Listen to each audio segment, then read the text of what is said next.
Ndugu wananchi, ifuatayo ni taarifa kuhusu maadhimisho ya Siku ya Mazingira Duniani. Naomba nianze kwa kumshukuru Mwenyezi Mungu mwingi wa rehema kwa ukarimu wake na kuendelea kutupa uhai ambao umetuwezesha kutufikisha leo hii tukiwa wazima na wenye afya njema. Kama tunavyofahamu kuwa siku ya tarehe 5 Juni kila mwaka ni Siku ya Mazingira Duniani. Tarehe hii maalumu iliamuliwa mnamo mwaka 1972 kwenye mkutano wa kwanza wa Umoja wa Mataifa uliohusu mazingira huko Stockholm nchini Sweden. Tangu wakati huo, nchi wanachama wa shirika la Umoja wa Mataifa la mpango wa mazingira duniani, yaani United Nations Environment Program, UNEP, ikiwemo Jamhuri ya Muungano wa Tanzania, zimekuwa zikiadhimisha Siku ya Mazingira Duniani kila mwaka. Ndugu wananchi, madhumuni ya Siku ya Mazingira Duniani ni kuhamasisha jamii duniani kote kuelewa masuala ya mazingira na kuwa mstari wa mbele katika kuchukua hatua za kuhifadhi, kulinda na kutunza mazingira.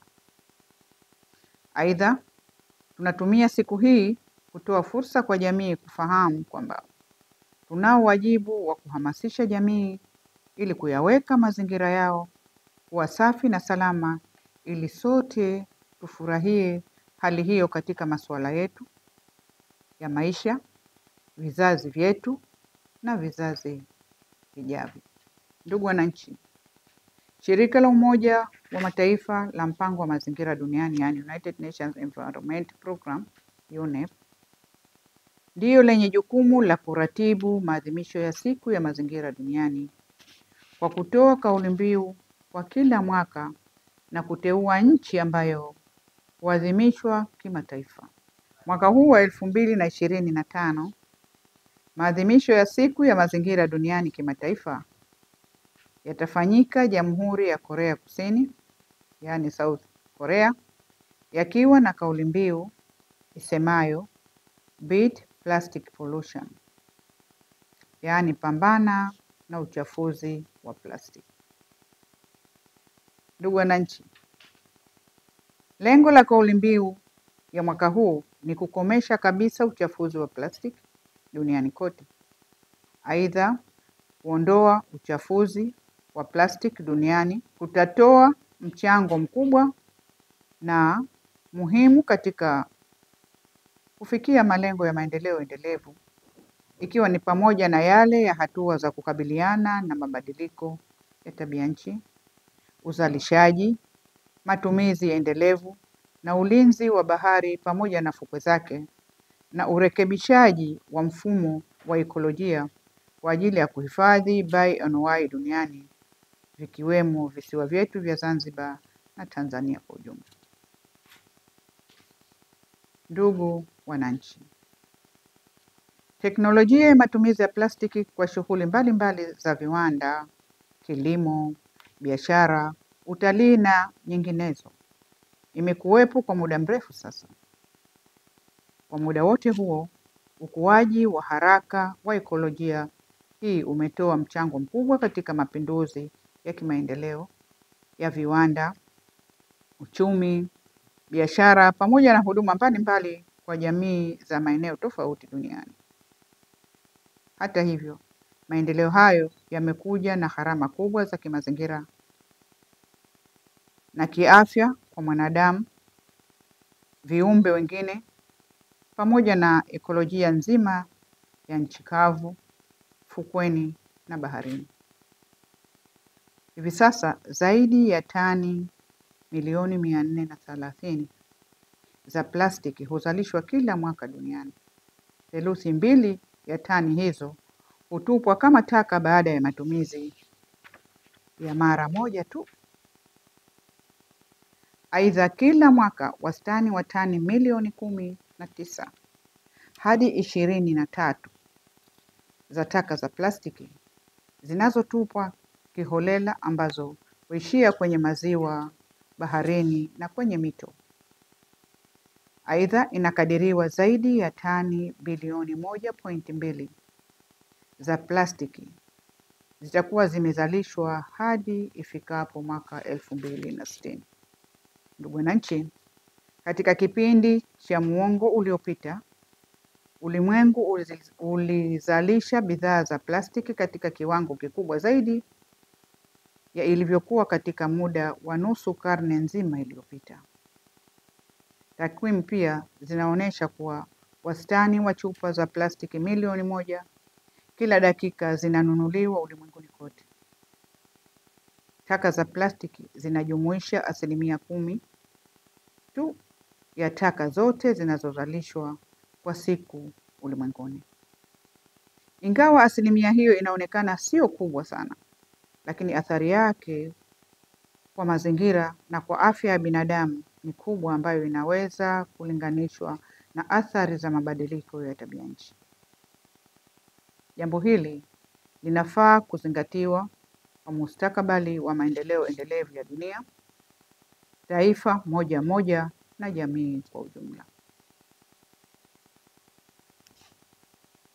Ndugu wananchi, athari kubwa na hasa zinazohusishwa na matumizi ya bidhaa za plastiki zinajitokeza pale mfumo mzima wa usimamizi, ukusanyaji na utupaji wa taka unapokuwa haukidhi viwango na kukosa udhibiti bora wa usimamizi endelevu wa mazingira. Taka hizi huathiri viumbe wa baharini kama vile kasa, nyangumi, pomboo na matumbawe, na vya nchi kavu kama vile ndege wa angani na wanyama mbalimbali, na kusababisha madhara makubwa kwa bioanuwai ya ardhini na baharini. Ifahamike kuwa plastiki huchukua takriban miaka 500 hadi 1000 bila kuoza kabisa, tofauti na ilivyo taka nyingine za vyakula. Katika muda huo, taka yoyote ya plastiki humeguka na kufikia kiwango kama kile cha chembe hai. Chembe hai hizi hutapakaa katika ardhi ya kilimo, fukwe, baharini na hata katika viumbe. Baadaye huanza kuingia katika mifumo ya uhai kama vile mazao ya chakula, maji safi na salama, mifugo na viumbe vya baharini kama samaki. Mfumo wote huu huishia katika meza ya chakula cha binadamu na hatimaye humsababishia binadamu hatari ya maradhi mbalimbali yakiwemo maradhi ya kansa.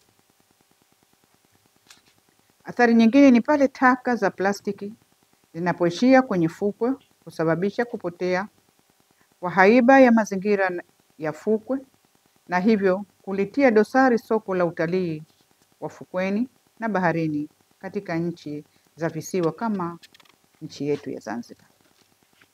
Aidha, taka za plastiki zinapoishia kwenye mitaro ya ukusanyaji wa maji ya mvua husababisha mitaro hiyo kuziba na kupelekea athari za kutuama maji na hatimaye mafuriko, hasa katika kipindi cha mvua.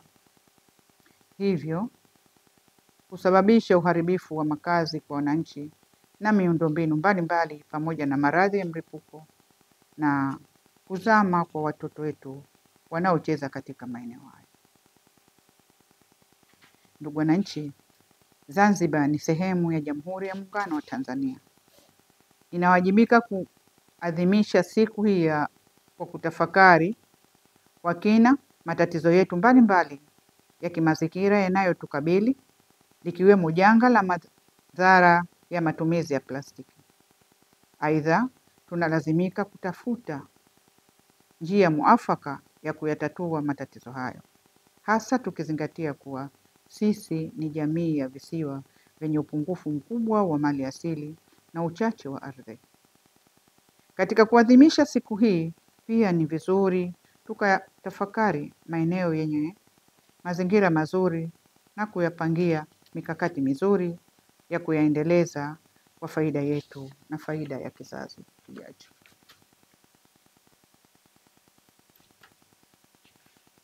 Zanzibar ni miongoni mwa nchi ambazo zinapiga hatua kubwa ya maendeleo na kwa haraka, ambapo ukuaji wa pato la taifa umefikia 7.1% kwa mwaka 2024, sambamba na ukuaji wa sekta mbalimbali ikiwemo sekta ya huduma, sekta ya utalii, viwanda, kilimo, biashara na nyinginezo ambazo zinapelekea matumizi makubwa ya bidhaa za plastiki nchini. Aidha, zaidi ya tani 9 za mifuko ya plastiki zimekamatwa kwa kipindi cha miaka 4 iliyopita.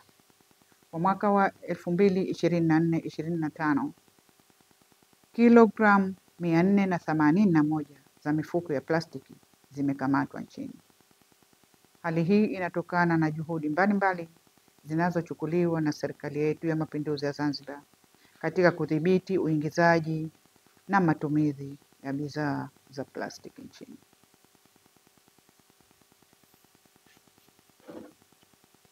Ndugu wananchi, Serikali ya Mapinduzi ya Zanzibar imekuwa ikichukua juhudi mbalimbali katika kukabiliana na matatizo na athari zinazojitokeza za uchafuzi wa mazingira unaosababishwa na plastiki. Miongoni mwa juhudi hizo ni pamoja na kutayarisha sera ya mazingira ya mwaka 2013, sheria ya mazingira nambari 3 ya mwaka 2015, kanuni ya usimamizi wa marufuku ya mifuko ya plastiki ya mwaka 2018 na miongozo mbalimbali ya kutathmini athari za kimazingira na kijamii pamoja na matumizi endelevu ya mali asili zetu. Zanzibar imekuwa ikishiriki kikamilifu katika kutafuta mikakati bora ya kikanda na kimataifa ya kukabiliana na uchafuzi wa plastiki kwa mashirikiano na wadau mbalimbali wa Umoja wa Mataifa, washirika wa maendeleo na nchi wahisani. Mikakati hii inatoa maeneo muhimu na vipaumbele kwa serikali vya kushughulikia kwa haraka na vile vya muda wakati na muda mrefu katika kuongeza mapambano dhidi ya janga la kimazingira na kiafya linalotokana na matumizi holela ya plastiki.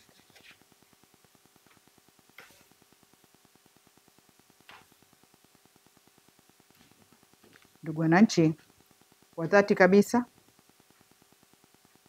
nachukua nafasi hii kumpongeza Rais wa Zanzibar na Mwenyekiti wa Baraza la Mapinduzi, Mheshimiwa Dr. Hussein Ali Mwinyi katika juhudi zake mbalimbali anazozichukua katika uhifadhi wa mazingira na mabadiliko ya tabia nchi.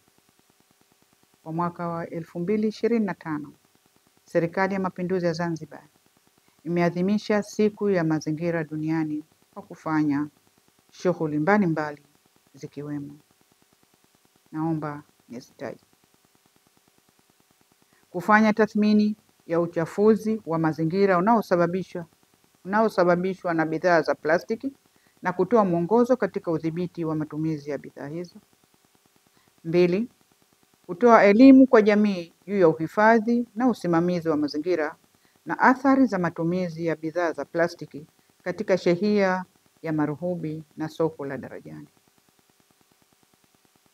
3, kufanya usafi wa mazingira kwa kushirikiana na manispaa katika maeneo mbalimbali ikiwemo ufukwe ya Kilimani, Kisakasaka, Wanyanya, Bububu, Makaburini, makaburi ya Mwanakwerekwe kwa upande wa Unguja na Tibirinzi kwa upande wa Pemba. 4, upandaji wa miti katika maeneo mbalimbali ikiwemo Bumbwini, Bwejuu, Chaani, Masingini, maeneo ya vikosi vya SMZ na katika skuli. Zaidi ya miche 31,493 imepandwa na inaendelea kupandwa katika maeneo mbalimbali Unguja na Pemba. Ndugu wananchi, Serikali ya Mapinduzi ya Zanzibar kwa kushirikiana na wananchi wa Zanzibar imejidhatiti katika kuyakabili matatizo na athari za kimazingira zinazotokana na plastiki. Hivyo kila mwananchi na mkaazi wa Zanzibar anatakiwa yeye mwenyewe bila ya kushurutishwa aache kutumia mifuko ya plastiki iliyopigwa marufuku Zanzibar na Tanzania kwa ujumla. Ndugu wananchi, naomba nitoe wito kwa wafanyabiashara wote wa Zanzibar. Wanatakiwa wasiingize na kuuza mifuko ya plastiki, kwani kufanya hivyo ni kosa la kisheria na atakayebainika na kuthibitishwa kutenda kosa hilo, hatua za kisheria zitachukuliwa dhidi yake. Aidha, nawaomba wafanyabiashara na wananchi sote kwa pamoja tupunguze matumizi ya bidhaa za plastiki, uhifadhi mzuri na kushajihisha matumizi mbadala, na hatimaye kuondoa kabisa uchafuzi wa mazingira unaosababishwa na matumizi holela ya bidhaa za plastiki. Mwisho kabisa, naomba nitoe wito kwa kila mmoja wetu kushiriki katika mapambano juu ya kupunguza matumizi ya plastiki na kuunga mkono juhudi za serikali na usimamizi na uhifadhi wa mazingira yetu. Zanzibar bila ya mifuko ya plastiki inawezekana. Asanteni sana kwa kunisikiliza.